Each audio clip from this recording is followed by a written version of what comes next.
Assalamualaikum warahmatullahi wabarakatuh. Selamat pagi dulur Sultan semua, kembali lagi di acara Bincang hari ini bareng saya Agus Maulana. Kita akan membahas informasi-informasi yang sangat seru dan terupdate tentunya hanya di Sultan TV, media inspirasi warga. Nah dulur Sultan, hari ini saya pengen ngomongin soal media sosial ya, karena di akhir-akhir ini kita sudah melewati masa pandemi, bukan melewati sih, kita masih dalam situasi pandemi, terus karantina dan era new normal dan era new hajatan. Maaf, saya curhat. Jadi banyak yang sangat bergantung di media sosial. Saya sendiri juga termasuk karena itu menjadi teman pribadi. Tapi ngomong-ngomong soal media sosial, pemirsa Sultan TV, saya nggak mau ngomongin sendiri karena media sosial ini pertama saya bukan pakarnya dan kedua saya tidak terlalu ahli di bidang media sosial. Saya sudah menghadirkan langsung dari belahan Jawa Barat sana, sudah hadir bersama saya Kang Ruli Nasrullah. Ya, betul ya? Kang Dr. Ruli Nasrullah, selamat datang Kang. Selamat datang di Sultan TV. Alhamdulillah. Ya. Baik. Udah berapa hari Kang di Sultan TV? Sudah, ini hari keberapa ya? Ketiga hari.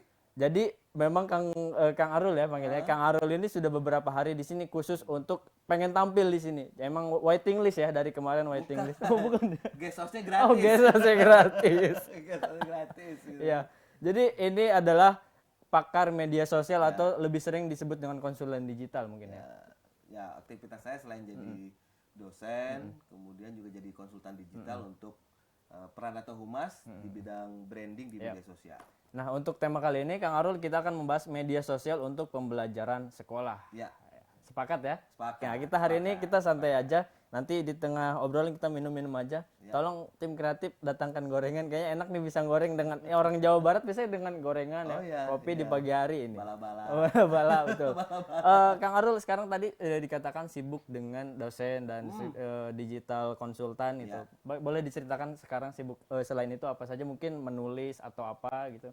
Aktivitas saya sih sebenarnya memang lebih banyak masuk ke ranah media sosial. Media sosial artinya selain saya jadi konsultan digital, saya konsultan untuk beberapa kementerian dan lembaga, termasuk juga swasta, konsultan juga untuk 1-2 partai politik, anggota dewan, legislatif. Jadi memang mainnya di dunia digital juga. Tapi memang konsentrasi saya sekarang, kita kebetulan saya pernah menjadi salah satu tim yang bikin literasi digital untuk sekolah, keluarga, siswa, dan guru dari Kementerian Pendidikan dan Kebudayaan. Langsung dari kementerian ya? Termasuk dari Kominfo juga kita bikin cerdas bermedia sosial. Jadi sebenarnya aktivitas saya memang lebih banyak main media sosial. Setelah pensiun 2012 dari dunia jurnalis. Mantan jurnalis juga. Iya, hampir 17 tahun. 17 tahun tuh udah dapat KTP di jurnalis ya. Kartu keluarga. Kang Arul sepakat tidak ketika saya bilang bahwasanya media sosial itu menjadi teman erat, bahkan saya menyatakan dalam pikiran saya bahwa ini hampir menjadi kebutuhan primer. Udah jadi pengganti nasi nih. Betul. Media sosial. Saya melihatnya seperti itu. Riset, kebetulan S3 saya kan riset tentang media sosial dan perilaku di media sosial. Saya melihat bahwa ada pergeseran penggunaan media nih, gitu kan. Dari yang dulu orang nonton TV, beli koran atau baca koran, majalah, tabloid, dengerin radio, sekarang sudah bergeser ke itu media sosial. Semuanya ya, betul. Hampir semuanya media sosial. Artinya saya tidak mengatakan bahwa media yang tadi saya sebutkan akan bergeser ya. Betul. Tapi media sosial memberikan semacam kepuasan konten. Betul. Serasa makin dekat. Kita mau apa aja cari media sosial. Betul. Anak sakit buka di Google cari obat demam gitu kan. Ujung-ujungnya media sosial rumah sakit biasanya gitu. Rumah sakit, klinik. Lewatin orang nikahan ada janur kuning hostnya dari media sosial. Lagu-lagu patah hati kayak gimana dikat nih. Dikat. Jadi memang ya, betul. Riset yang dilakukan oleh sosial media itu mengatakan bahwa kita menghabiskan antara 3 sampai 5 jam untuk di media sosial. Bangun tidur, pegang HP, buka Instagram. Iya, gitu betul, kan. betul. Nggak perlu pakaian rapi sekarang, bangun tidur ileran, rambut acak-acakan, udah media sosial semuanya. Iya, kalau kata Sekoji buka Facebook padahal Face masih ngantuk. Iya, betul. Itu berarti media sosial juga disadari atau tidak kita akan menggeser sebuah peradaban atau perubahan nilai ya. Saya pikir kehadiran media sosial juga udah membuat sebuah budaya baru. Nilai baru ya. Nilai baru gitu kan. Betul, saya sepakat ada value baru, ada nilai baru bahwa munculnya media sosial membuat kebudayaan muncul nih. Nah, iya, Digital, budaya digital gitu betul, kan. Apa-apa kita main digital, apa-apa lihat digital, apa-apa diupload di dunia digital gitu kan. Karena dia sekedar tidak hanya sekadar teknologi yang bisa kita pakai hanya untuk melihat konten searching atau main game, tapi juga membentuk, karena saya konsentrasinya etnografi virtual, itu membentuk budaya juga. Gitu. Sama tadi dikatakan bahwa kita lebih enak kalau seandainya HP dibawa meskipun dompetnya ketinggalan. Betul Ya kan? banget. Yang penting ada duit di dompet gitu kan, tapi HP-nya dibawa, udah. Tapi kalau jalan dari rumah 200 meter, HP-nya ketinggalan, dompet ada. Itu pusing. Oh, langsung pulang Pusing. gitu. Pusing. Ya kan? Itu menandakan betapa dekatnya perangkat handphone dan juga media sosial dalam kehidupan sehari-hari. Nah, iya Kang Arul. Tentu media sosial ini segmented generasi, iya nggak sih? Jadi mungkin ada kaum laggard atau kaum orang tua yang sulit menerima media sosial. Ini bagaimana tanggapannya? Kalau saya seperti ini, bahwa setiap generasi itu punya budaya masing-masing. Oh iya. Ya, budaya masing-masing, ya kan? Artinya kita harus pahami juga bahwa generasi yang lahir tahun 40, 50, 60 adalah generasi yang agak sedikit gagap terhadap teknologi. Gagap teknologi. Ya, agak sedikit gagap terhadap teknologi.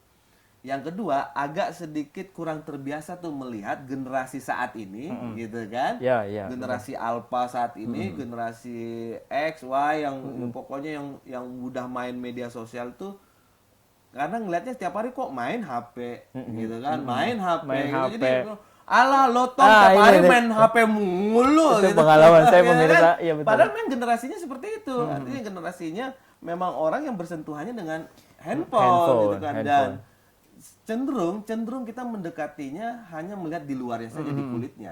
Padahal bisa jadi main HP memang main game.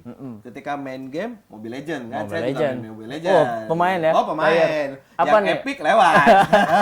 Epic Legend lewat gitu Iya. kan. Jadi tapi orang melihatnya, lu Tong main game aja, tapi kan ada pemain game yang profesional. Betul, betul. Ya, kan pemain profesional. Kang bisa- Arul termasuk profesional.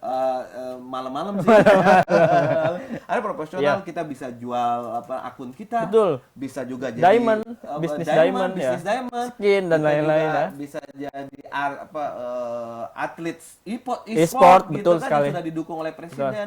Artinya bisa menghasilkan uang di situ, gitu kan. Main TikTok, main YouTube, apaan sih main TikTok? Cuman goyang, cuman ini, tapi itu bisa menghasilkan uang. gitu kan. Nah, kan gitu. Ada TikTok Tapi syndrome juga katanya. kalau dibawa ke arah yang lebih positif, itu bisa menghasilkan uang, itu bisa menghasilkan pemasukan. Berarti ada lahan baru setelah hadirnya media sosial. Saya pikir seperti itu, ada lahan baru setelah hadirnya media sosial karena algoritmanya kan adalah, contoh nih, YouTube menyiapkan platform, menyiapkan medium gitu Betul, kan. betul. Kita yang punya akun mengunggah konten itu, ya kan? YouTube dapat untung, YouTube dapat untung, si kreator, penonton. ya, dapat untung karena terhibur, kreator mendapatkan income. Betul, Artinya segitiga ini menjadi environment baru dalam sebuah media. Kalau dulu kan enggak. Orang nerbitin koran yang hanya dapat untung paling pengiklan atau Si pemilik ya. pemiliknya. Pembaca hanya sekedar membaca, Hanya tidak bisa membaca. memproduksi konten. Betul. Tetapi sekarang Paling bikin artikel itu pun responnya surat berlarut-larut ya. pembaca belum tentu juga dimuat. Dimuat, Tapi kan betul. sekarang setiap orang mau punya talent ataupun tidak, yang penting naik. Cuman joget-joget kayak gini yang Nah, rasanya bisa dapat ya. dapet. Baik Kang Arul, tapi saya kadang tidak tahu nih memposisikan hal seperti ini terjadi itu sebuah kemunduran atau sebuah kemajuan. Tergantung kita melihatnya. Nah, bagaimana tuh? Berarti ada banyak sudut pandang kan? Ada banyak sudut pandang gitu kan.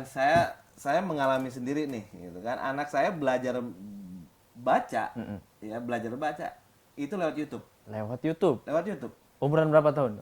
Waktu itu umur 3-4 tahun, 3-4 tahun. 3-4 Antara tahun 3 sampai sudah 4 kenal tahun. dengan YouTube. Kenal dengan YouTube. Anak saya yang laki-laki agak sedikit bisa bahasa Inggris, gitu kan? Kita nggak pernah ngajarin, Iya. gitu kan? Tiba-tiba saya tanya, Bang, ini lagi ngomong sama siapa? Teman di mana? Di Amerika. Wow. Saya lihat pakai bahasa Inggris. Betul ya? Iya, meskipun mungkin dia pakai Google Translate Iya, atau apa, iya. tapi Cuman ada usaha untuk ada usaha perubahan untuk itu. belajar itu. Artinya ketika kita melihat sisi positif dalam hal edukasi dan pendidikan, eranya kok gitu loh. Eranya, betul. Generasi sekarang udah eranya bersentuhan dengan handphone gitu. Cuma memang harus bijak gitu kan. Harus bijak, ada waktunya, orang tua juga harus sadar. Ini yang mana yang dilarang, mana yang tidak. Itu kan sebenarnya bersifat aplikasi aja sih. Ketika kita menemukan sebuah taruhlah misalkan ada anak kecil atau saudara kita, orang dekat kita ketahuan nih melakukan kesalahan di media sosial, memposting sesuatu yang tidak lazim, kemudian caranya bagaimana? Selaku orang tua atau bagaimana tips untuk anak-anak? Gampang sih sebenarnya. Kalau seandainya tidak sengaja memposting sesuatu, baik itu di YouTube, Instagram, Twitter, Ya kan sekarang lagi banyak kan gitu kasus-kasus. gampang, tinggal lihat aja pojok kanan atas ada titik 3. Nah, kan ada titik 3, klik aja, nanti laporkan. Oh gitu ya. Nanti laporkan, nanti pasti ada kolom untuk kita komentar kenapa ini harus dilaporkan. Nanti medium media sosial tersebut akan take down kontennya. Sesederhananya seperti itu. Betul. Nah, yang kedua, kalau edukasi sih memang beragam macam ya pendekatannya. Ketika ada seorang anak yang belum cukup usia joget-joget mama muda, itu tuh. Ya, masih kecil joget-joget mama muda, nggak bisa juga. Ada yang tipe anaknya bisa dimarahin, selesai. Ada juga tipe anak yang dimarahin tetap aja gitu loh. Betul. Jadi harus ada pendekatan, beragam macam pendekatan yang harus dilakukan. Tapi sebagai orang tua, saya katakan bahwa sebelum memberikan HP, itu settingannya itu harus betul-betul ramah anak. Berarti kemungkinan ketika orang tua memberikan gadget kepada anak, orang tua harus tahu akses apa saja yang betul. Gitu kan. Contoh nih, gitu kan. YouTube, jangan berikan YouTube yang umum. Ada YouTube for kids kan? Ada YouTube for kids yang memang ada usianya nih, ada usia prabalita, kemudian dewasa, remaja, anak-anak itu ada. Kemudian aplikasi gitu kan, Google Play Store itu kan bisa dikunci. Jadi sebelum anak membuka sesuatu, kita udah kunci beberapa aplikasi yang berbahaya. Jangan sampai, ini pernah kejadian kasus di sebuah stasiun kereta api gitu ya, kereta api, karena anaknya rewel. Konsepnya adalah anak rewel kasih gadget pasti berhenti nangisnya. Nah, itu betul, ya kan? Betul, Kang. Kebanyakan kayak gitu tuh. Kebanyakan gitu. Anak rewel nangis-nangis kasih gadget berhenti. Ya udah, pakai aja. Nah, ibunya ngeliat anaknya rewel kasih tablet, ternyata anaknya buka apa? Situs porno. Makanya pernah jadi viral kan? Ya, jadi artinya sebelum kita memberikan gadget ke anak, kitanya dulu nih sebagai orang tua yang harus bertanggung jawab gitu loh. Ini masalah aplikasi kok, tinggal di setting aja, restricted di mana, aplikasi yang boleh dipakai apa gitu. Kang Arul, saya sempat kepikiran kalau saya nanti punya anak, saya nggak mau memberikan gadget kepada anak sampai range usia berapa tahun. Itu salah atau tidak? Langkah saya itu. Salah ya? Karena untuk belum ada istrinya kan. Kok kalau saya punya anak, kalau saya menikah, punya anak, itu salah. Betul. Nah, bagaimana Kang Arul? Kalau saya sih melihatnya kan ada psikologi perkembangan. Psikologi perkembangan. Kapan anak cocok untuk mendapatkan gadget? Saya pikir itu tergantung orang tua masing-masing aja. Kembali lagi tergantung orang tua. Kembali lagi tergantung orang tua. Ada anak yang mulai 2 tahun itu bisa kita kasih gadget. Tapi isinya cuma murotal aja Al-Quran. Iya kan, jadi dia hanya bisa mengklik satu aplikasi itu. Ada beberapa merek handphone yang memang punya mode anak. Jadi tinggal dia klik aja, itu layar itu hanya mode anak. Jadi hanya bisa mengakses beberapa aplikasi. Ketika anak 2 tahun, 3 tahun diklikin saja murotal, lagu-lagu yang baik, film-film kartun animasi yang baik gitu kan. Saya pikir itu akan pendidikan yang menjadi jauh lebih bermanfaat, membantu orang tua gitu. Berarti sejauh ini kita tidak bisa membendung ataupun bahkan menghilangkan era media sosial. Saya pikir enggak. Nggak bisa ya? Saya pikir nggak akan bisa. Saya pikir nggak akan bisa juga. Contoh itu kan dilarang nih, akses internetnya nggak bisa masuk untuk situs-situs tertentu. Ada VPN. Betul sekali. Ada VPN. Dilarang di rumah. Pokoknya kamu belajar ini. Pergi ke temannya. Pinjem bro. Ya kan? Wifi sekarang di mana-mana. Iya. Modal 10.000 gitu kan bisa dapat wifi yang banyak. Iya. Gitu kan. Artinya saya pikir tidak tepat lah kalau seandainya kita menganggap bahwa derasnya ombak teknologi saat ini dan internet dengan kata-kata jangan. Tapi lebih baik ini gitu loh. Lebih baik ini daripada kata jangan, lebih baik ini. ini loh Kasih yang alternatif. baik. Kasih alternatif. Betul Kalau sekali. main game nggak boleh main Mobile Legends, ya kasih waktu saja. Oke, betul. Karena anak itu kan dunia mengeksplor, mengeksplorasi, Betul. penasaran. Penasaran. Lo nggak bisa main di HP lo, dia pergi ke temennya, gitu kan. Bro kita jalan yuk Oke. belakang masjid, gitu kan. Baik, Kang Arul, tahan dulu. Perbincangan kita pagi ini sangat seru sekali ngomongin soal media sosial. Jangan kemana-mana, pemirsa Sultan TV, tetap di Bincang Hari ini. Ya, minum dulu kita. Minum.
Ya, terima kasih pemirsa Sultan TV, dulur Sultan semua masih di Bincang Hari ini bersama saya Agus Maulana dan Kang Arul, pakar media sosial. Tapi Kang, kalau pakar bisa menganalisis media sosial juga kan? Bisa. Oh iya, ini Saya bisa menganalisis media sosial, suka. gitu kan. Saya bisa menganalisis status-status host kita. Oh gitu gitu kan, ya. apakah Jadi galau, kalau bikin status hati-hati ya. romantis, Oke. gitu kan. Nah, untuk pemirsa Sultan TV, sekali lagi saya ingatkan, saya nggak berhenti untuk ngingetin, follow media sosial Sultan TV dari YouTube, Facebook, Instagram, sama Twitter untuk mendapatkan informasi terupdate seputar Banten dan nasional tentunya. Nah, Kang Arul, tadi kita sudah membahas soal media sosial dan ancamannya. Nah, ini saya kalau ngomongin ancaman berarti ada sebuah malapetaka lah, istilahnya malapetaka. Kemudian di situ ada mengatur UU ITE. Ya, Nah, UU ITE. UU ITE menurut saya sejauh ini adalah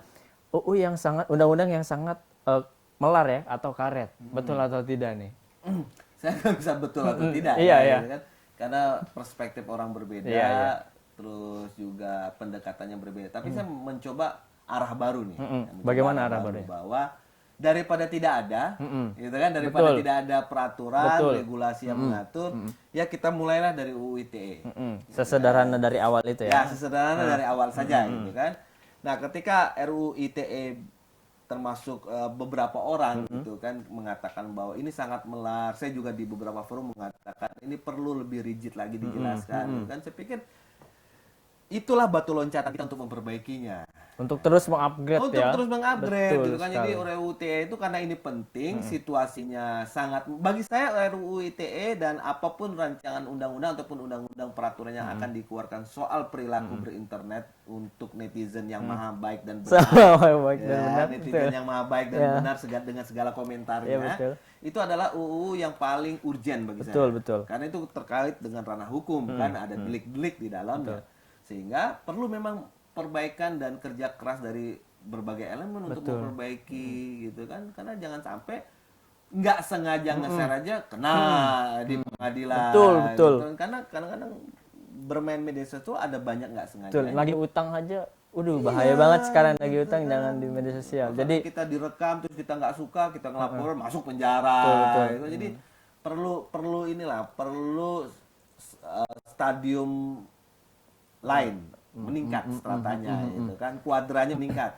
RUU ITE-nya ada, tinggal gabungin dengan KUHAP, KUHP, Betul. kemudian Di merger lah ya. regulasi yang lain, bikin undang-undang baru Ya. karena bagi saya urgen. Betul Gitu loh. Sangat urgen untuk bikin undang-undang tentang perilaku berinternet. artinya bukan para DPR saja, anggota DPR yang menyusun, tapi masyarakat pun harus ikut andil untuk Iya. menertibkan ini. Saya sangat sepakat, sangat sepakat gitu karena persoalannya ini kan di dalamnya itu kan ada ujaran kebencian gitu kan, di dalamnya juga ada sara gitu kan. Jadi saya pikir perlu undang-undang khusus atau peraturan atau kepres atau apa yang khusus memang mengatur soal ini. Kalau saya bilang hari ini Kang Arul kok ganteng hari ini, itu menyalahi aturan. Kalau atau tidak? bagi saya itu hoax Oh, itu hoax. dan perlu saya laporkan ya. Karena kegantengan saya tidak hanya hari ini.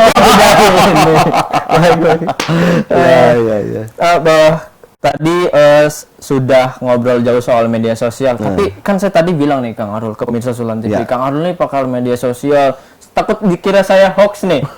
Boleh dong Kang Arul ceritain karya apa saja yang pernah ditulis sejauh ini, terutama terkait bidang digital. atau Digital media ya. sosial. Oke, setelah lulus ya pendidikan di S3 di UGM. Catat.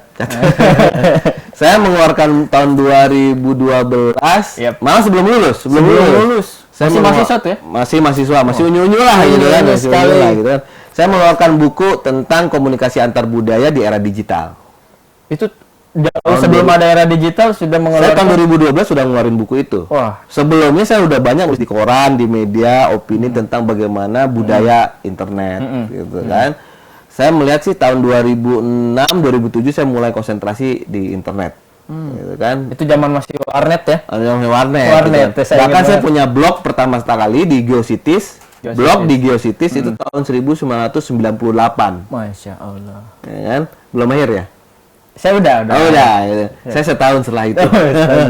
Kemudian saya nerbitin buku cybermedia, kemudian media sosial, khalayak di era digital. Jadi memang saya konsentrasi risetnya gitu kan. Semuanya berbicara tentang media sosial karena bagi saya ini unik nih. Pengalaman saya 17 tahun di media, baik itu cetak, koran, majalah sampai online Yep. gitu kan. Bahkan radio gitu kan. Saya pernah mengalami itu. Ini ada dunia yang menarik, dunia media sosial, dunia yang Sisi yang sangat berbeda, berbeda, ya? sangat berbeda, Sangat berbeda. dunia yang 24 jam, informasinya apa aja ada, mulai yang baik, mulai yang nggak baik, mulai yang pakai baju sampai yang nggak pakai baju, Sampai nggak semuanya pakai ada baju di ada. situ. Betul. Ini menarik nih. Ya udah deh, saya konsentrasi di situ untuk mengeksplor media sosial. Makanya beberapa kali saya ikut pelatihan-pelatihan internet, gitu kan. Course online dari Amerika, dari beberapa negara gitu kan, secara online, pelajari lebih dalam, akhirnya gitu loh. Berarti gitu. Kang Arul sudah menerima perbedaan nilai bagaimana sudut pandang di luar sana dan di Indonesia ya terkait media sosial. Tapi bagi saya sih sama aja sih. Sama saja ya. Perilakunya sama aja. Sama saja. Orang luar juga tetap narsis juga. Narsis ya. Tetap juga menginstal Beauty Plus. Di HP-nya tetap aja pemutih wajah dan penghalus ini ada, di ya? angka 5 dan 6 dan 7 gitu kan. Jadi semuanya sama Artinya karena ketika kita berbicara nilai di media sosial itu ada nilai global. kalau saya begini nilai global. Karena secara psikologis di media sosial apapun yang kita kerjakan kita mendapatkan apresiasi. Wah iya betul. Mau sedih, mau berduka, mau bahagia kita dapat apresiasi. Bisa Yang belum diekspresikan. tentu di dunia nyata kita akan mendapatkan pujian. Itu perbedaan yang Iya kan? sangat. Kita diam aja di dunia nyata, mana ada yang mau negur. Iya. Tapi di YouTube diam 2 jam, viral. Betul. Dikomenin banyak, gitu kan, like-nya banyak, gitu kan. Iya betul. Coba bikin status Iya. sambil ketawa, hostnya nih kan. Aku sedang sedih, tapi nulisnya sambil ketawa gitu kan. Wah, aku sedang sedih. Paling nggak sampai 5 menit ada yang komen, ada apa bang? Iya betul Ya, sekali. perlu pundak untuk disandarkan. Biasanya nggak? cuma itu, Iya, betul, iya. kita ngeditnya.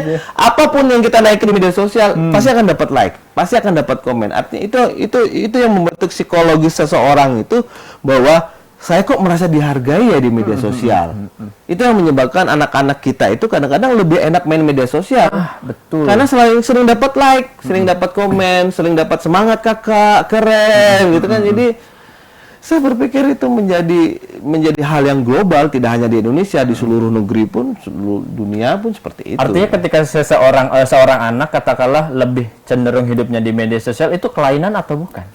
Tergantung. Tergantung Saya harus melihat kasusnya dulu, gitu kan. Kalau kasusnya, karena memang ada penyakit yang sudah ditetapkan oleh WHO nih, bahwa game addicted. Jadi penyakit yang memang bermain game online, gitu kan, di PC, di handphone, bersifat addicted. Di Hong Kong sudah ada 1 atau 2 orang yang meninggal gara-gara main game. Duduk terus di warnet sebut gitu kan, minumannya apa namanya soda-soda, kemudian hari ketiga lemes, dicolek, meninggal. Dicolek meninggal. Gitu kan. Yang kedua juga kan ada apa namanya perilaku bermain handphone yang tidak mempedulikan kesehatan. Kan ada tuh mama itu kan joget-joget di jembatan, di jalan tol, di pinggir rel gitu kan. Jadi banget. Saya pikir itu harus dilihat kasusnya dulu gitu kan, apakah dia edik atau tidak. Tapi ada juga orang yang edik. Admin media sosial dia harus setiap hari ngeliatin handphone. Betul. Dan dia kan dibayar. Emang profesi jatuhnya ya. Profesi, karena hampir semua perusahaan sekarang harus ada yang namanya admin media sosial. Betul. Ya, semua perusahaan tuh sekarang. Karena sekarang orang menjual jasa dan produknya di media sosial.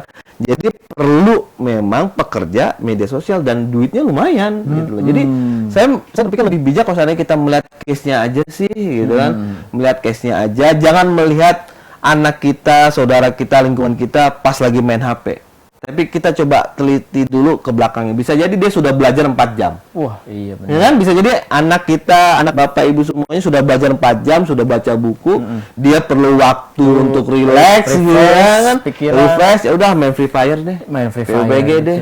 Ya kan? Jadi bagi saya sih kita harus lihat case itu secara utuh gitu loh. Jangan menyalahkan gitu kan. Karena anak sekarang ini beda. Anak sekarang tuh ngomong tuh nggak ngeliat wajah. Kalau kita panggil tuh dia nggak, kalau saya dulu dipanggil orang tua kan harus Kang Arul apa? Itu enggak ya. Saya nggak tahu aja. Kulan ya gitu kan. Tapi sekarang enggak. Anak gimana? Tapi Bang, dia sambil main HP gitu. Jadi dunianya udah ini memang agak ada gegar budaya ya. Ada gegar budaya, kultur shock gitu kan, pembiasaan dulu gitu kan. Jadi saya pikir wajar sih. Berarti banyak juga ya di era sekarang anak yang belajar lewat media online, media sosial online. Terutama kemarin-kemarin kita kan sangat terpaksa istilahnya, karena kita harus di rumah, melakukan semuanya di rumah. Ada sebuah budaya belajar baru yang biasanya kita face to face atau tatap muka, ini harus lewat video. Ya. Apa sih biasanya yang kemarin ngetren itu? Ada Zoom ya? Ada Zoom, Jitsi, Google Meet, Cisco Webex, banyak sih sebenarnya gitu. Nah, sejauh ini bagaimana tanggapan Kang Arul? Kalau saya pikir teknologi dipakai untuk medium pembelajaran bagus. Bagus ya? Ya, artinya saya lihat teknologi dipakai untuk media pembelajaran bagus. Emang selalu bagus. Kalau Selalu untuk bagus. pembelajaran. Ya, karena persoalannya adalah materi belajar itu kan bisa disimpan. Ya, bisa disimpan di cloud. Tuh. Ya, jadi pelajar, bukan mahasiswa itu bisa mengakses materi itu kapanpun, dimanapun, dalam kondisi apapun. Artinya sampai di titik itu bagus. Tapi ada titik yang lain yang nggak bagus. Gitu kan? Titik yang lainnya adalah, saya sih menyarankan tidak semua sekolah itu melakukan pembelajaran daring. Berarti harus ada tatap muka juga? Bukan, karena peserta didiknya bisa jadi nggak punya handphone. Oh betul, itu yang saya ingin tanyakan selanjutnya, terkait gitu. kesiapan.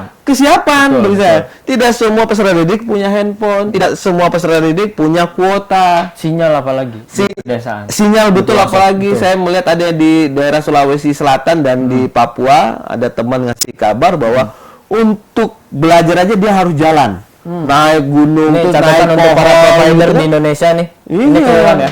Ini keluhan, artinya saya pikir bagus sih kita menggunakan teknologi untuk belajar jarak jauh secara online, tapi dilihat dulu kebutuhannya seperti apa gitu loh. Bayangin kalau misalnya mata pelajaran itu ada 10 dalam sepekan. Seminggu ada 10 ya? 10. Dan setiap guru memberikan pelajaran secara online. Berapa kuota data yang harus dihabiskan? Betul sekali ya. Seminggu tuh 3 GB mah lebih ya? Iya. Habis itu tuh. Udah Jadi- bayar SPP, Betul, betul. kan bayar sekolah, kemudian orang tua juga harus menyiapkan paket data. Handphone, ada yang lebih menyedihkan tuh handphonenya tuh cuman di satu keluarga tuh handphone yang paling murah. Udah jadul. Ini real ya? Ini real, ini real. Dipakai bapaknya untuk pekerjaan. Ya. Jadi dalam satu keluarga itu ganti-gantian, gitu loh. Jadi saya pikir saya menganggap bahwa pembelajaran jarak jauh oke, online oke. Tapi kita lihat dulu kesiapan siswanya ini seperti apa, kesiapan orang tuanya seperti apa, peserta didiknya seperti apa. Itu yang saya pikir perlu kebijaksanaan lah dari semua pihak gitu. Makanya saya mengapresiasi sekali ada musola masjid yang menyiapkan wifi Iya, gratis. iya, kemarin ya, benar-benar. Kantor camat, Kantor kantor camat, lurah kantor nyiapkan lurah, wifi betul, gratis. Jadi saya pikir inilah saatnya pemberdayaan masyarakat. Iya. Berarti saatnya kita bergerak memang harus dari paling lapisan masyarakat paling dasar ya, istilahnya paling dari dasar. rumah sendiri, kemudian Betul. di RT RW, kemudian harus kompak untuk membangun minimal di dunia pendidikan ini ya. Di dunia pendidikan. Karena yang saya lihat pengalaman kemarin-kemarin, saya punya saudara ya, itu karena bingung masih anak SD menyiapkan, jadi yang malah repot orang tuanya. Masa orang tuanya? Jadi orang tuanya yang harusnya kerja hari itu bisa jadi tercancel ya, tertunda gara-gara itu fenomena. Itu karena persoalannya adalah begini. Itu yang saya alami juga, gitu. iya, Itu saya alami benar. juga gitu kan. 3 anak saya sekolah gitu kan. Semua guru ngasih tugas, semua guru ngasih PR, gitu kan. Sementara kita di rumah belum tentu juga hafal matematika, belum tentu hafal juga IPA, belum tentu juga hafal mata pelajaran yang lain. Dalam sepekan ada 12 guru ngasih tugas, 12 gitu guru, kan. betul. Yang harus membimbing itu orang tua. Yang harus membimbing itu orang tua, gitu kan. Karena persoalannya ini pengalaman pribadi. Kenapa pembelajaran di rumah itu harus banyak PR dan banyak tugas, gitu loh. Yang harus dikerjakan, dipotret, dilaporin, gitu kan. Orang tua akhirnya mikir lagi ini perkaliannya kayak gimana ya, gitu. Kalau ada kali sama tambah, mana yang didahulukan, kali atau tambah. Jadi pusing juga kita. Buka lagi YouTube, ini kayak gimana sih, gitu kan. Jadi betul orang tua harus terlibat, tapi saya pikir itu harus ada perencanaan yang lebih holistik lah. Betul. Artinya guru-guru dikumpulin dulu, nanti dia bersepakat nanti hari apa yang ngasih tugas, hari apa yang tidak, gitu. Jangan semua guru datang pagi ngasih tugas sebanyak mungkin, gitu kan. Kasihan juga anaknya. Berarti menurut analisis Kang Arul nih selaku digital konsultan Ya. juga soal dari lapisan berarti ada guru, ada murid dong. Ya. Dan ada orang tua juga yang Ada terlibat. orang Nah, tua. masing-masing dari 3 lapisan ini apa sih yang strategi kedepannya nih untuk pembelajaran ini yang Saya pikir efektif lah, yang gitu. paling efektif adalah perencanaan pembelajarannya sih. Perencanaan pembelajaran berarti wajib bahwa- masuk kurikulum? Kalau bagi saya bukan persoalan itu. Persoalan adalah outputnya. Kalau outputnya adalah nilai, angka 8, 9, atau 10, saya pikir itu harus diredefinisi ulang bahwa pembelajaran kita kesuksesannya itu seperti apa. Bahwa setiap anak itu punya kemampuan, kapasitas, bakat, hobi yang berbeda-beda. Ada yang anak hobi matematika mungkin bisa dapat nilai 10. Betul. Ada yang anak nggak hobi matematika dapat nilai 5. Semua rapotnya merah. Tapi bahasa Indonesianya 10. Nggak naik. Padahal bisa jadi dia bisa jadi penulis hebat, Betul. bisa jadi sutradara, gitu kan, Jadi penulis novelis, novel, ya. gitu kan. Jadi artinya saya melihat bahwa yang paling penting adalah untuk melihat output pendidikan itu sebenarnya apa. Apa untuk mendapatkan nilai atau untuk membentuk warga negara Indonesia yang paripurna, gitu loh. Tidak hanya pinter secara Betul. IQ-nya, tapi emosinya baik, Betul. dewasa, akhlaknya baik, toleransinya luar biasa. Itu yang Karena ini nggak sih Kang, ketika Kang Arul dibilang pakar media sosial, ya berarti memang Kang Arul memang ahli di bidang media sosial, Media sosial. dan mungkin ada di bidang yang tidak dikuasai. Iya, Betul, bisa kan? jadi. Iya kan, seperti itu. Karena bisa jadi, karena itulah kehidupan kan. Iya betul. Saya memang S1 saya pendidikan. Saya pernah jadi guru SD. Saya pernah jadi guru SD. Saya pernah jadi guru SMP, gitu kan, dan sanawiyah. Kemudian sekarang saya jadi dosen. Iya. Artinya dalam dunia pendidikan saya udah erat banget. Iya. Pertama kali saya ngajar tuh tahun 1996. Saya 95. 95 udah cukup lama kan saya ngajar di SD dan SMP. Artinya saya melihat bahwa ini dunia yang cukup menarik nih ketika munculnya media sosial, bagaimana proses pendidikan gitu kan. Ini perlu sama-samalah membentuk apa yang dikatakan sebagai roadmap nih. Roadmap pendidikan jarak jauh, roadmap pendidikan daring terhadap peserta didik gitu kan. Manfaatkan media sosial dibanding cuman ngajarin 1 x 1 sama dengan 4, cari aja di YouTube. Gitu kan. Banyak tuh betul. kartun-kartun apa yang Islami, kartun-kartun anak-anak yang ngajarin kali-kalian. Jadi jauh lebih enak, anak peserta didik terhibur dan ilmunya dapat. Baik. Itu sangat ini ya benar. Media sosial tuh banyak berubah dan memang menjadi tuntutan kita di hari ini. Pemirsa Sultan TV, obrolan kita seputar media sosial akan lebih menarik lagi. Tapi jangan kemana-mana, tetap di Bincang hari ini.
kasih pemirsa Sultan TV masih setia bersama saya Agus Maulana di Bincang hari ini dan tentunya masih dengan Kang Arul, pakar media sosial. Nah, Arul diminum dulu Kang Arul. Saya dari tadi ngobrol haus nih. Ini udah tinggal setengah ini. Oh iya ya. Dia pas break minum langsung habis. Ini udah diisi berapa kali nih. Nah Kang Arul, ada sebuah budaya belajar baru tentunya kan yang tercipta semenjak media sosial masuk, terutama yang menuntut era baru di belajar ini adalah di pandemi ya. Pandemi. Iya betul ya. Jadi saya ingin menanyakan Kang Arul kan di dunia dosen nih, tahu lah ya di circle di situ. Kalau saya kan masih di mahasiswa nih ceritanya. Ya, meskipun mahasiswa tua. Dia curcol. Nah, bagaimana Kang Arul? Kita kan menganggap wah, dosen tuh istilahnya dosen is a god ya. Dosen adalah dewa pakar segalanya. Tapi ada kemungkinan nggak sih dosen juga gegar budaya terhadap budaya belajar baru ini? Banyak sih. Banyak sih. Artinya saya secara pribadi juga banyak menemukan dosen-dosen yang memang tidak terbiasa gitu kan. Dosen-dosen yang apa namanya lupa bahwa ini adalah kayak Zoom tuh. Pernah waktu itu sebuah seminar internasional dari Indonesia gitu kan. Pesertanya lupa dulu lupa tidak memakai penutup auratnya. Terus di belakang itu ada dalaman-dalaman segala macam. Dia kira ketika dia jadi peserta yang ratusan itu peserta yang lain nggak kelihatan gitu. Tapi ada juga yang Kang Arul kok ini kayak gini ya. Jadi gitu. Saya pikir itu menjadi persoalan yang menarik gitu kan dalam dunia saat ini bahwa sekelas dosen pun gitu kan masih ada beberapa yang memang masih gagap sih penggunaan Iya. teknologi Dan media itu sosial. bukan salah dosennya tentunya. Itu saya pikir bukan salah dosen, Memang, karena memang kita harus dituntut ya. kita harus dituntut. Ini saya melihat begini, literasi digital kita itu jalannya itu pelan, ya kuadrannya itu pelan, grafiknya itu pelan, tapi perkembangan teknologinya Sangat pesat. Oh, jadi ada ketidakseimbangan. Ada ketidakseimbangan. Belum apa-apa, baru seneng-seneng bikin IG, udah main YouTube. YouTube ada duitnya. Baru selesai YouTube, TikTok, balik ke TikTok lagi. Belum selesai, like gitu kan. Jadi, luar biasa, termasuk kamera kan. Dulu HP-nya biasa 2 megapiksel, sekarang udah ada yang 124 megapiksel Iya, betul. gitu kan. Ada pemutih kulit. Pemutih gitu kulit. kan. Saya suka pakai ini nih apa? Filter. Ya, biar filter lebih gitu ada kan, brewoknya di sini tuh. Karena saya pakai obat nggak tumbuh-tumbuh. Jadi pakai filter solusinya. Nah, Kang Arul, budaya tadi juga menghasilkan istilahnya budaya baru untuk belajar. Ada ruang-ruang apa ya? Kayak misalkan aplikasi-aplikasi baru untuk khusus belajar. Nah, itu belajar. menjadi saya bilang ladang usaha juga mungkin ya di dunia pendidikan. Atau mungkin itu sebuah harus didukung oleh pemerintah bagaimana? Kalau bagi saya sih semua elemen harus masuk ya. Elemen harus masuk seperti beberapa lah mungkin netizen ya, pemirsa bisa paham ya bahwa ada usaha belajar. Belajar. Gitu kan. Saya nggak bisa nyebutin Ya. brandnya ya kan. Tut gitu lah. Tut gitu kan, bayar sekian dia bisa dapat akses sangat Nah, luar bagaimana biasa. Termasuk juga pemerintah, sebenarnya ini pemerintah kita sudah menyiapkan satu website khusus gitu kan. Oh, sudah ada ya? Sudah ada gitu kan. Sudah ada rumah belajar gitu kan. Rumah Jadi belajar. akses khusus memang dibuat, ya, videonya banyak di situ bisa diakses secara gratis. Secara gratis. Secara gratis Apa oleh namanya? Kemdikbud, gitu kan. www.rumahlbelajar. Rumah belajar, buka aja rumah belajar Rumah Kemdikbud, belajar. nanti kita akan langsung masuk akses link di situ gitu kan. Itu untuk segmen berapa? SD, SMP, SMA. SD, ada di SMP. situ. Oh, iya, Artinya ketika kita support nanti sampai kuliah pun bisa jadi ada di situ. Betul, betul. Jadi saya ingin mengatakan bahwa banyak sisi yang kita lihat. Satu sisi aplikasi-aplikasi belajar online itu baik. Karena kita bisa belajar di mana Karena yang namanya belajar apapun itu terutama hal positif akan selalu baik. akan selalu baik. Betul. Di sisi lain, yang buat aplikasi itu juga dapat keuntungan. Betul. Dapat pahala juga Dapat ngebantu ya. pahala juga gitu kan. Saya pikir ini yang perlu dipahami juga oleh guru-guru. Dibanding dia harus ceramah dalam Zoom online selama setengah jam, 1 jam, ya udah rekam aja.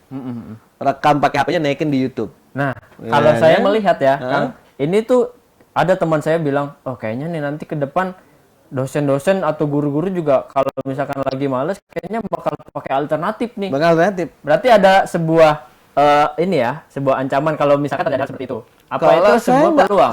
saya nggak melihatnya sebagai ancaman. Betul. Gimana? Karena sudah diakui itu bahwa salah satu metode pembelajaran itu kan bisa metode pembelajaran jarak jauh. Tidak hanya di kelas, tapi di luar kelas. Tapi efektif mana sih Kang sebenarnya? Saya pikir tergantung masing-masing. Gitu, tergantung masing-masing. Ketika seorang guru maupun dosen target pembelajarannya jelas, mata kuliahnya juga jelas.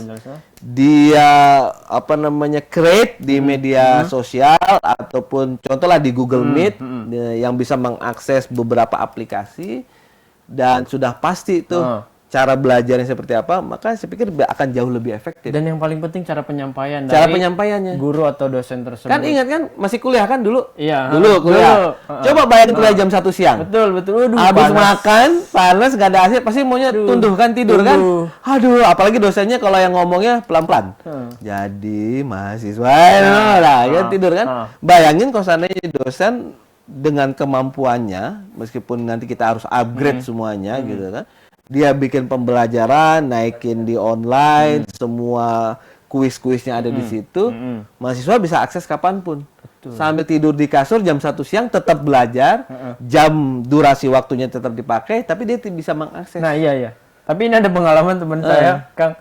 Dia mungkin nggak tahu ya, atau mungkin bagaimana. Ini sering terjadi juga di kampus-kampus lain. Jadi ketika Ada kuliah, Zoom? iya kayak Zoom meeting yang itu, tadi diceritakan, ya, cuman celana pendek terus kawasan doang. betul. Kadang ada yang sambil ngerokok gitu tuh. Ya itu memang perbedaannya. Perbedaannya. Ya, itu masih mending. Ada yang nge-zoom, zoomnya dihidupin, dianya tidur. Oh iya benar. Kadang cuma layar gelap aja dimatiin kameranya. Karena itu tadi bahwa pemikirannya bahwa pembelajaran daring itu tidak hanya seminar online seperti itu gitu loh. Jadi ketika di-create gitu kan, ketika di-create 15 menit pertama pre-class itu memang ngobrolnya di online lah, virtual conference gitu kan. Tapi bisa self study. Kita udah nyiapin bahan-bahan, Iya, betul. kita nyiapin link, mahasiswa bisa akses di mana. Artinya pembelajaran mandiri itu memang di encourage di sana. Berarti gitu loh. kalau istilahnya cara pengajaran juga harus seperti content creator yang menentukan segmen ini kita mau bahas ini. Begitu ya, Kang? Jadi lebih bukan pada what to delivery-nya, tapi how to delivery-nya gitu Itu. loh. Sumber udah banyak. Sumber udah banyak betul. Karena mikir daring harus Zoom, harus ketemu, absen di online, semuanya harus nongol. Ya nggak bisa lah. Salah juga kalau konsep seperti itu ya. Enggak, bukan salah juga, bagi saya kurang tepat. Kurang tepat ya. Kita maksain mahasiswa, Anda harus ready ya, pakaiannya rapi di Zoom.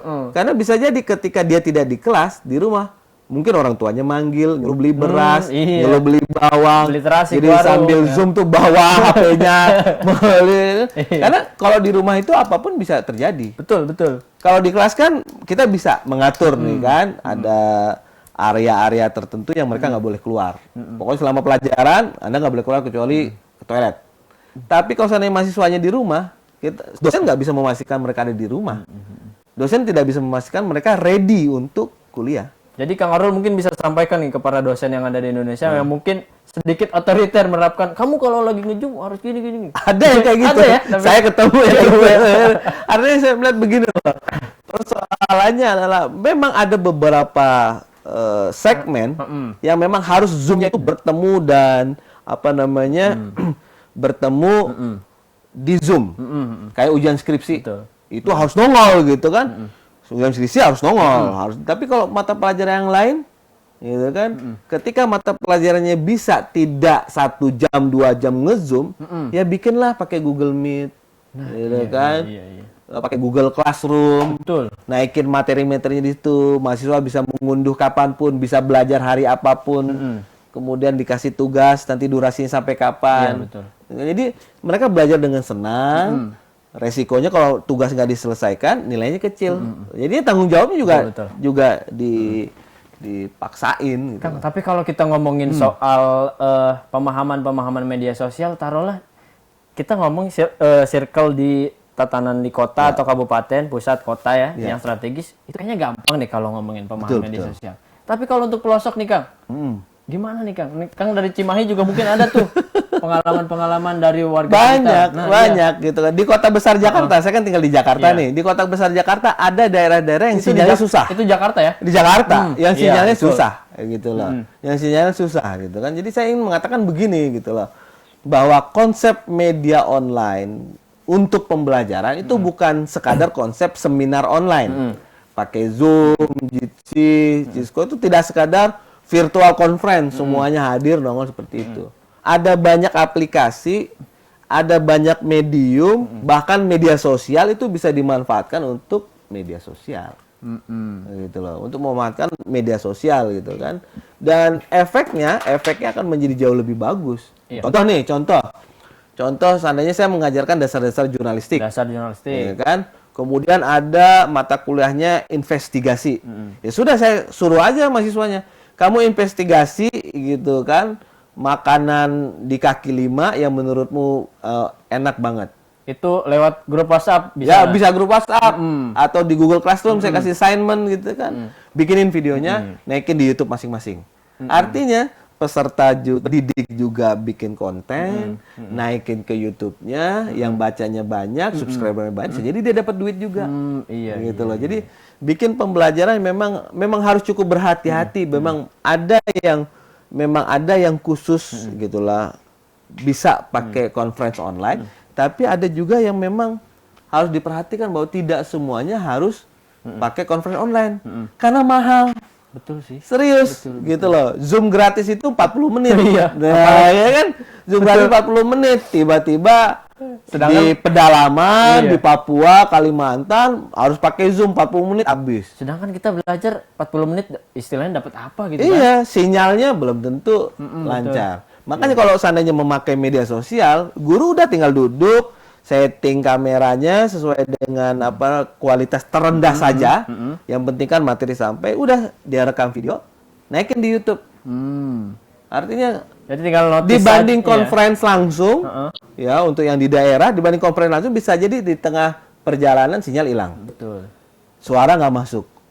Nah, ketika dinaikin di YouTube, salah satu media sosial, siswa kan bisa mengakses kapanpun. Ketika sinyalnya hilang, ya nunggu santai aja dia.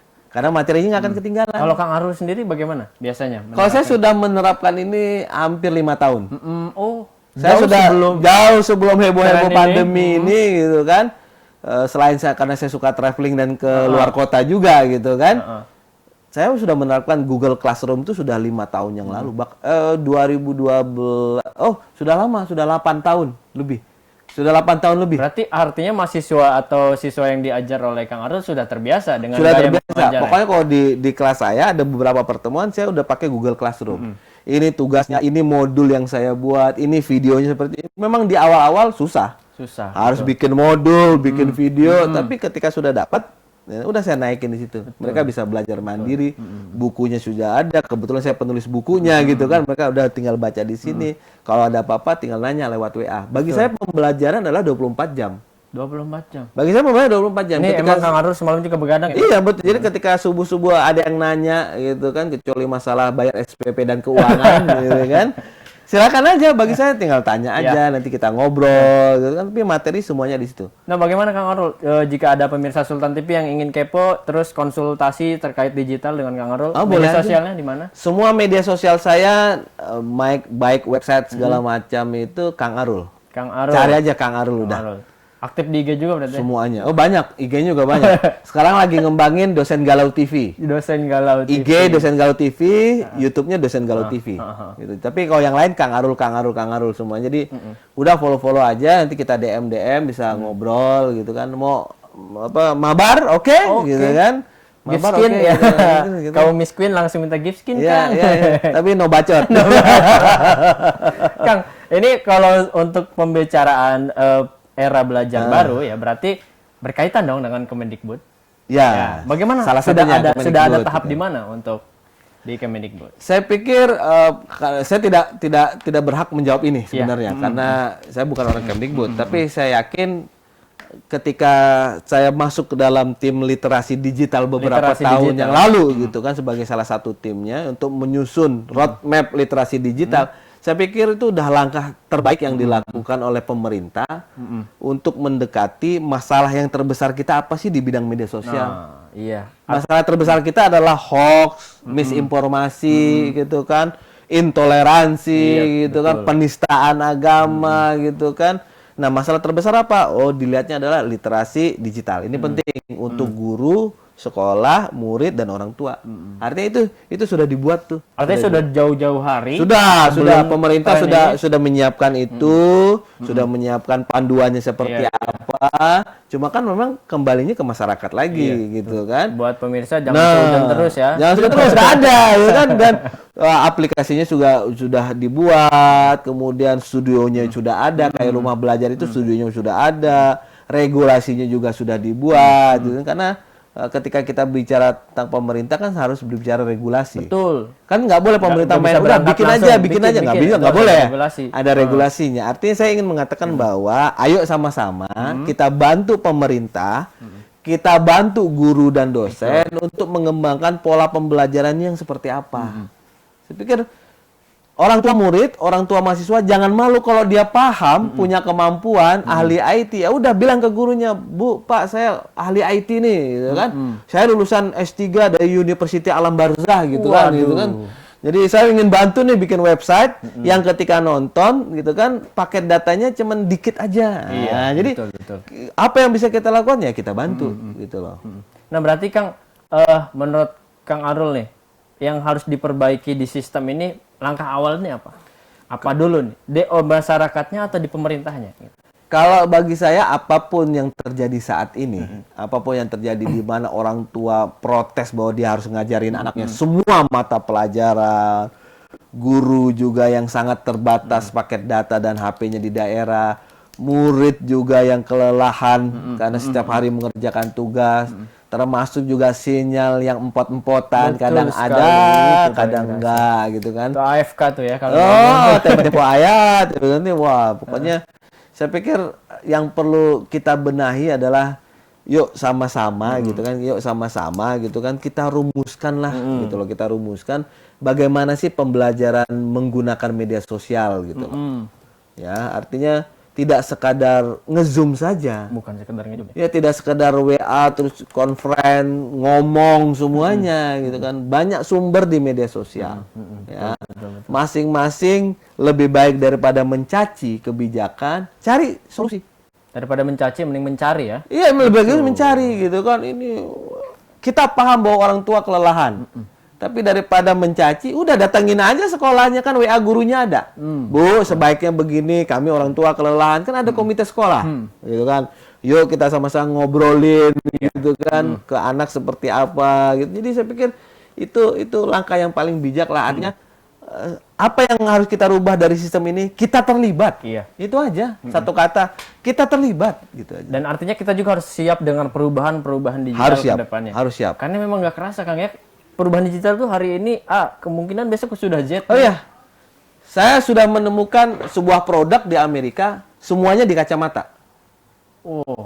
Jadi kalau ada yang pernah nonton film Kingsman segala macam, semuanya udah ada di kacamata. Atau Tony Stark ya. Tony Stark, semuanya udah ada di kacamata. Mau ngelihat YouTube, mau ngelihat medsos IG, pakai kacamata. Jadi kedipan mata. Jadi Ini ketika kacamata ini juga nih kayaknya. Oh enggak, Oh, ini enggak ya? ini buat ngintip. Jadi ketika pakai kacamata, retinanya sudah di-scan, udah masuk, udah di internet. Jadi ketika tinggal kita kedip-kedip, mau YouTube, tinggal kita geser-geser kepala kita bisa nonton di sini. Oh ya, besok Sultan TV menerapkan teknologi seperti itu. Iya.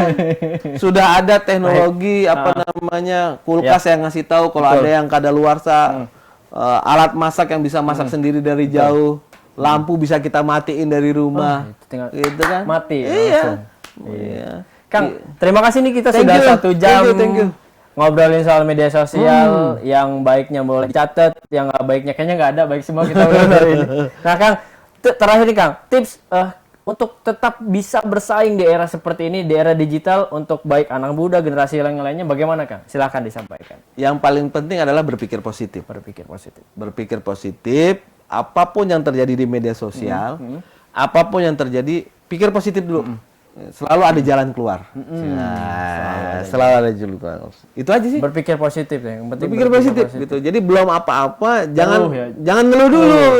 Ini Ya, Zoom, biasa nih, wah langsung ngeluh kan. Wah, apa sih guru Udah gitu. apaan Positif ini, aja. Gue nggak ada kuota, itu udah Iya, nggak ada itu. karena bisa jadi gurunya juga bermasalah. Betul. Kuota nggak ada, HP nggak ada, laptop hilang kan. Oke, Kang Arul terima kasih udah datang jauh-jauh ke studio Sultan TV. Terima kasih juga untuk pemirsa Sultan TV dimanapun berada yang setia dari tadi menyaksikan kita yang ngobrolin media sosial 1 jam.